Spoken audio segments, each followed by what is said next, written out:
మిగతా రాష్ట్రాలతోనే కాదు ప్రపంచంతో పోటీ పడే విధంగా తెలంగాణ రాష్ట్రాన్ని నిర్మించాలనేదే మా ప్రభుత్వం యొక్క లక్ష్యము, ఉద్దేశం అధ్యక్ష. రెండవది, వారు అడిగిన అనుమానాలను నివృత్తి చేయాల్సిన బాధ్యత సభాపక్ష నాయకుడిగా నా మీద ఉంది.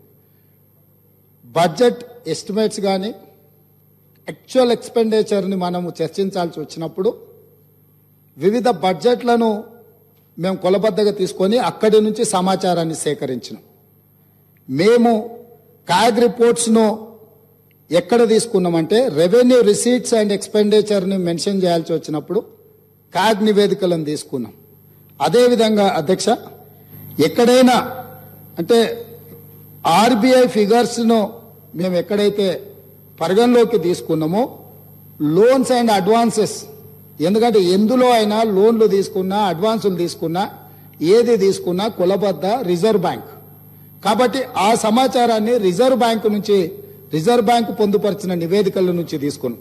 అదేవిధంగా శాలరీస్ అండ్ పెన్షన్స్ ఆ టేబుల్స్ను వాడినప్పుడు మేము రెగ్యులర్ అంటే కాగ్ నుంచి ఏదైతే నివేదిక తీసుకున్నామో రెగ్యులర్ ఎంప్లాయీస్కు సంబంధించిన వాటిని మాత్రమే కాగ్ నుంచి తీసుకున్నాం. కాబట్టి ఇక్కడ మీరు బడ్జెట్ ఎస్టిమేట్స్ యాక్చువల్ ఎక్స్పెండిచర్ని మనం చర్చించుకున్నప్పుడు గత బడ్జెట్లు ప్రభుత్వం ప్రవేశపెట్టినాయి, సంవత్సరం పూర్తయినప్పుడు ఖర్చు పెట్టిన వివరాలను అక్కడి నుంచి తీసుకున్నాం. వీటి మీద నివేదికలు అవి సరైన విధంగా ఖర్చు అయినాయా, ప్రభుత్వం సరైన ఉద్దేశంతోనే ఖర్చు పెట్టిందా, లేకపోతే ప్రభుత్వం అంచనాలు ప్రభుత్వం పెట్టిన ఖర్చు సహేతుకంగా ఉందా లేదా, ఒకవేళ లోపభూయిష్టంగా ఉంటే ప్రభుత్వం తప్పిదాలు ఏంటి అనేది కాగ్ నివేదిక ఇస్తుంది. అట్లాంటి నివేదికలను అట్లాంటి వాటిని మనము కాగ్ నుంచి తీసుకున్నాం. మనం చేసే అప్పులు ఇప్పుడు ఉదాహరణ ఒక విషయం నేను చెప్పదలుచుకున్నా అధ్యక్ష. రిజర్వ్ బ్యాంక్ దగ్గర ప్రతిరోజు ఒక నివేదిక మనకు వస్తుంది. ఆ నివేదిక ప్రకారము ప్రతిరోజు మనం ఎంత ఖర్చు పెడుతున్నాము, మన దగ్గర ఎంత ఉన్నది, లేకపోతే మన అవసరాలు ఏమున్నాయని చెప్పి రిజర్వ్ బ్యాంక్ మనకు నివేదిక ఇస్తుంది అధ్యక్ష. దాని ప్రకారం తెలంగాణ రాష్ట్రం వచ్చినప్పుడు నేను ఈ బుక్లో పొందుపరిచిన అధ్యక్ష మా ప్రభుత్వము దీని ఒకసారి నేను ఆ పేజీ నెంబర్ వాటి వివరాలను చెప్తాను, ఒకసారి వాటిని చూసుకోమని నేను సభ్యులకు తెలియజేస్తూ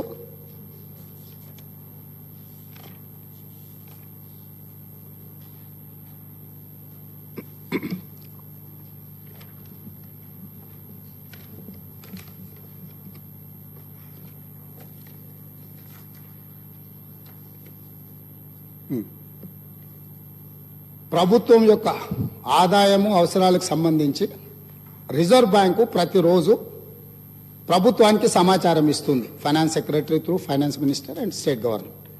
ఇందులో 2014 రాష్ట్రం ఏర్పడిన రోజు ప్రతిరోజు మనం ఏ రకంగా వాడుకున్నాం సంవత్సరం పూర్తి అయిన తర్వాత చెప్తారు. 2014-15 సంవత్సరంలో రిజర్వ్ బ్యాంకు దగ్గర మనకు మిగులు నిధులు ఉన్నది 303 రోజులు. ఆ ఫైనాన్షియల్ ఇయర్లో బీఆర్ఎస్ గత ప్రభుత్వము సమర్థవంతమైన ఆర్థిక మంత్రిగా హరీష్ రావు గారు ప్రస్తావన చేస్తూ వారు ఆర్థిక మంత్రిగా ఉన్నప్పుడు 2022-23లో 37 రోజులు మాత్రమే, అదేవిధంగా 2021-22లో 57 రోజులు మాత్రమే, 2020-21లో 122 రోజులు మాత్రమే, అదేవిధంగా 2023-24 ఇప్పటి వరకు నవంబర్ 23 వరకు కేవలం 30 రోజులు మాత్రమే. అంటే 2014-15 కాంగ్రెస్ పార్టీ రాష్ట్రాన్ని ఏర్పాటు చేసి రాష్ట్రం యొక్క ఆర్థిక పరిస్థితులను గత ప్రభుత్వానికి అప్పజెప్పినప్పుడు 365 రోజులల్లా 303 రోజులు రిజర్వ్ బ్యాంకు దగ్గర మనవి మిగులు నిధులు ఉండే, ఏ అవసరాలు కూడా రిజర్వ్ బ్యాంకు దగ్గర అప్పు చేయాల్సిన పరిస్థితి లేకుండా ఆర్థిక శాఖను రాష్ట్రం యొక్క ఆర్థిక స్థితిగతులను నిర్వహించినము. గత ప్రభుత్వంలో ఉన్న ఆర్థిక మంత్రి గారు నిర్వహించిన 5 సంవత్సరాలను లెక్కేస్తే ఏ సంవత్సరం కూడా ఇందులో సగం రోజులు కూడా ప్రభుత్వం దగ్గర డబ్బులు లేవు. ప్రతిరోజు రిజర్వ్ బ్యాంకు దగ్గర వెళ్ళి నించొని మా జీతభత్యాలకు, మా రోజువారీ ఖర్చులకు, మా ఆర్థిక పరిస్థితి బాగలేదు, మాకు అప్పులు ఇవ్వండి అని అడుక్కునే పరిస్థితి గత ప్రభుత్వంలో ఉండే. ఇవి వాస్తవాలు అధ్యక్ష. ఒకవేళ ఈ వాస్తవాలను కప్పిపుచ్చి మనం ఇంకా అద్భుతంగా ఉన్నాం, గొప్పగా ఉన్నాం అని ఆ గొప్పల కోసం దుబారా ఖర్చులు పెట్టుకుంటూ పోతే ఈరోజు జీతభత్యాలు ఇవ్వలేని పరిస్థితికి వచ్చింది. ఇది వాస్తవం. జీతాలు ఇవ్వడానికే అభివృద్ధి సంగతి దేవుడెరుగు. సంక్షేమం గురించి చర్చించాల్సిన అవసరం లేదు.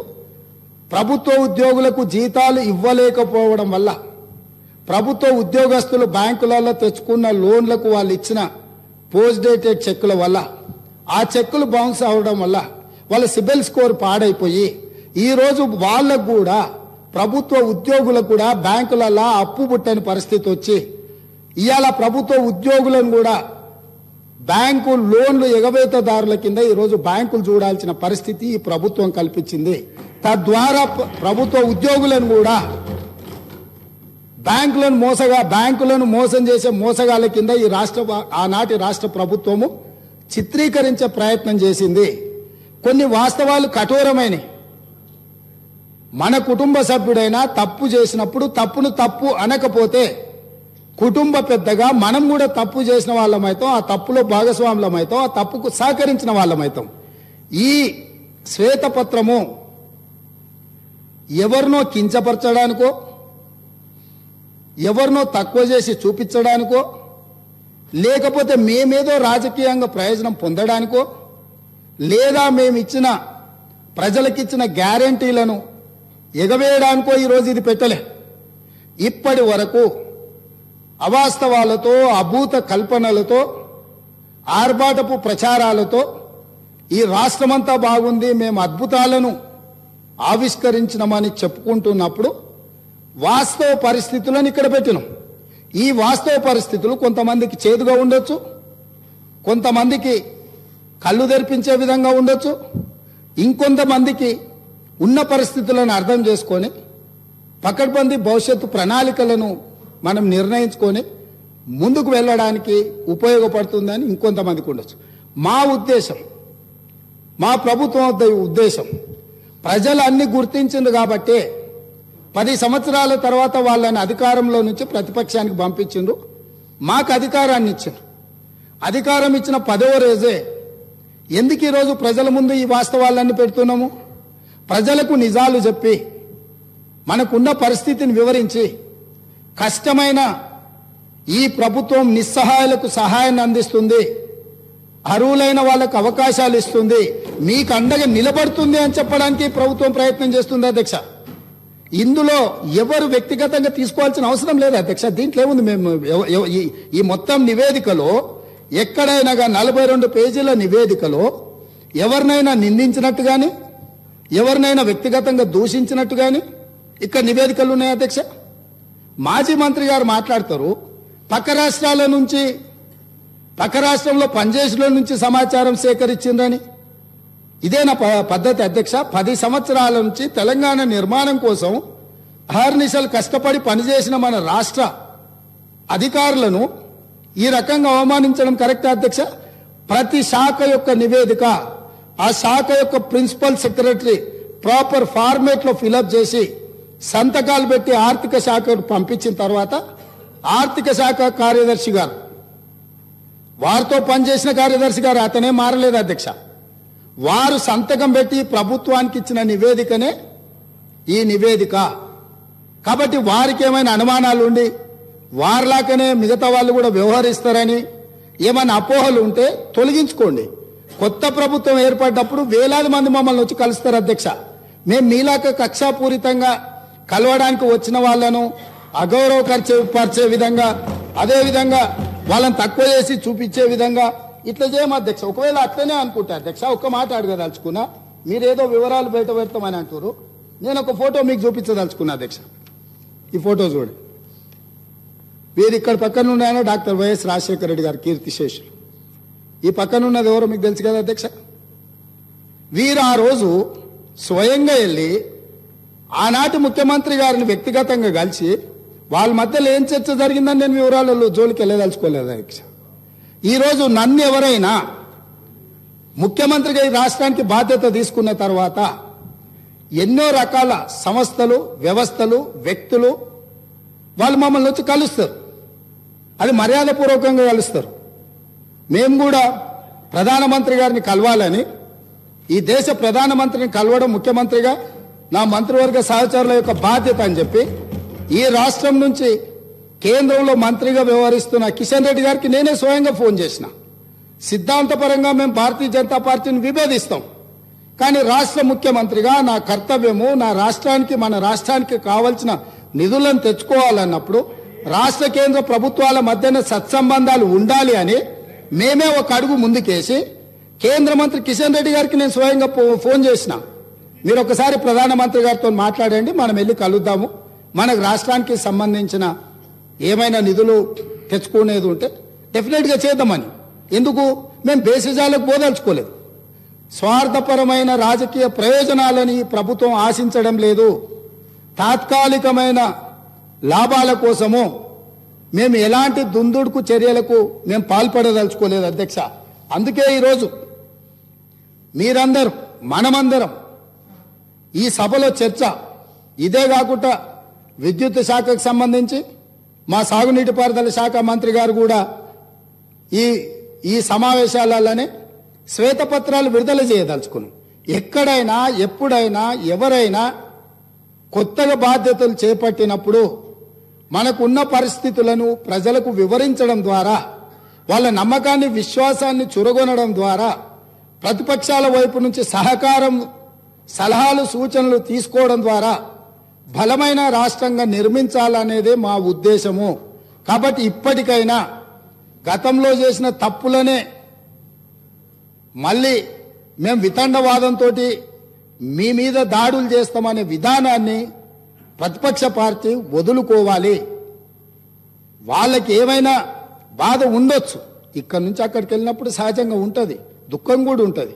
కొంతమందికి జీవితంలో నెరవేరని కోరికలు ఉంటాయి. తండ్రిని కూడా అడ్డు తొలగించుకొని కుర్చీలో కూర్చోవాలనేటోళ్ళు కూడా ఉంటారు. ఔరంగజేబ్ స్టోరీలు ఇవన్నీ మనం చూసినాం కదా అధ్యక్ష చరిత్రలో. సో వీటన్నిటిని దృష్టిలో పెట్టుకొని వాళ్ళ కుటుంబంలో ఉండే తగాదాలను తీసుకొచ్చి సభలో ప్రస్తావించడం ద్వారా సభ యొక్క ఔన్నత్యాన్ని, గౌరవాన్ని తగ్గించే విధంగా వ్యవహరించొద్దు. ఈ ప్రభుత్వం జిమ్మెదారితో ఇక్కడ ఉన్నది. ఈ ప్రభుత్వం జిమ్మెదారితో ఇచ్చిన మాటను నిలబెట్టుకుంటుంది. ఈ ప్రభుత్వం సహేతుకమైన సలహాలు, సూచనలు ప్రతిపక్షాలు ఇచ్చినప్పుడు తప్పకుండా స్వీకరిస్తుంది. మిత్రుడు అక్బరుద్దీన్ ఓవైసీ గారు ఏవైతే అంశాలను లేవనెత్తిండో చాలా విషయాలు వాళ్ళు లేవనెత్తిండ్రు, మా అధికారులు నోట్ చేసుకున్నారు. తప్పకుండా ఆ అంశాలను అన్నిటిని కూడా మేము పరిగణలోకి తీసుకుంటాం, పరిష్కరిస్తాం. మేము ఓపెన్గా మేము సెక్రటేరియట్లోనే ప్రజలకు తెలిసినాం. ఈ రాష్ట్రాన్ని ప్రజలు, ఈ రాష్ట్రంలో ప్రభుత్వాన్ని ఎన్నుకున్నది సచివాలయం నుంచి ప్రజలకు సుపరిపాలన అందించడానికి. అందుకే అక్కడ మంత్రులను కూర్చోబెట్టినాం. మంత్రులను వచ్చి ప్రజలు కలిసేటట్టు, ప్రజా సంఘాలు వాళ్ళ నివేదికలు ఇచ్చేటట్టు, వాళ్ళ పెండింగ్ సమస్యల్ని చర్చించడానికి ప్రగతి భవన్నే కాదు, ఇవాళ ప్రజాభవన్గా మార్చినాం. సచివాలయాన్ని ప్రజలకు అందుబాటులోకి తీసుకొచ్చినాం. మేము బాధ్యత తీసుకుని వెంబడే హైదరాబాద్ మీద రివ్యూ చేయాలనుకున్నప్పుడు हम लोग जिम्मेदारी से यहाँ हैदराबाद क्षेत्र से जो पार्लियामेंट में 7 एमएलए से हम लोग बुलाए सचिवालय पे.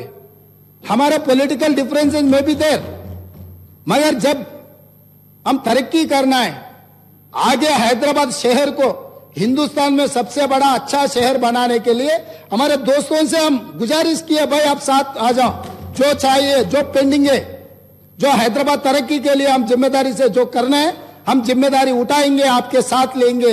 हम सरकार चलाने के लिए आज जिम्मेदारी से यहां से मैं हमारे एमआईएम पार्टी को चुनाव में जो है आपका मर्जी आपकी है, हमारा मर्जी हमारी है. जो पार्टी हमारा चुनाव लड़ना है हमारे तरीका से लड़ेंगे. मैं जो हैदराबाद शहर ये देश का निशान है, वो हैदराबाद शहर का नाम पूरा दुनिया में रोशनी करने के लिए हम लोग कोशिश करेंगे. वहां पर आपके मदद जरूर लेंगे, कोई शक नहीं है. ड्रग्स के बारे में आप सामने आके 2 कदम आके हमारे मदद दी, हम धन्यवाद कर रहे हैं, क्योंकि ड्रग्स को इराडिकेट करना है हमारा जिम्मेदारी है. हमारे बच्चे है, हमारे परिवार है. जो पंजाब को देखने के बाद भी हम नहीं सुधरे तो दुनिया कोई भी अपने को माफ नहीं करने वाले। इसीलिए यहां से मैं जिम्मेदारी से यकीन से मैं वादा कर रहा हूं, ये सरकार को अच्छा चलाने के लिए, ये पूरा तेलंगाना में जितना जनता है उनके भला के लिए, उनके वेलफेयर एंड डेवलपमेंट के लिए, खासकर माइनॉरिटी, वो may be Christian minority, Muslim minority, Sikh minority और any other minority, minority majority में कोई अंतर नहीं है। माइनॉरिटी के जो फंडामेंटल राइट्स हम बचाए, हम सेक्युलर फैब्रिक है, ये सेक्युलर फैब्रिक बचाने के लिए ये देश में कुर्बानी की है महात्मा गांधी जी ने, इस देश में कुर्बानी की है, शहीद हुए इंदिरा गांधी जी ने, इस देश में शहीद हुए राजीव गांधी जी ने, इस देश में सोनिया गांधी जी और राहुल गांधी जी ने पदवी त्याग किए। कभी प्रधानमंत्री राष्ट्रपति मौका मिले तो भी दूसरों को, जो जिम्मेदारी लोगों को, वो कुर्सी पे बिठाए। इसीलिए यकीन से मल्लिकार्जुन खड़गे जी के नेतृत्व में दलित, आदिवासी, गिरिजन, ओबीसी, माइनॉरिटी महिलाओं के भला के लिए कांग्रेस पार्टी आगे सरकार चलाएंगे। आप लोग कभी भी 24 घंटा कभी भी आपको कुछ सरकार को सुझाव देना है तो हम लोग वेलकम कर रहे हैं। धन्यवाद अध्यक्ष।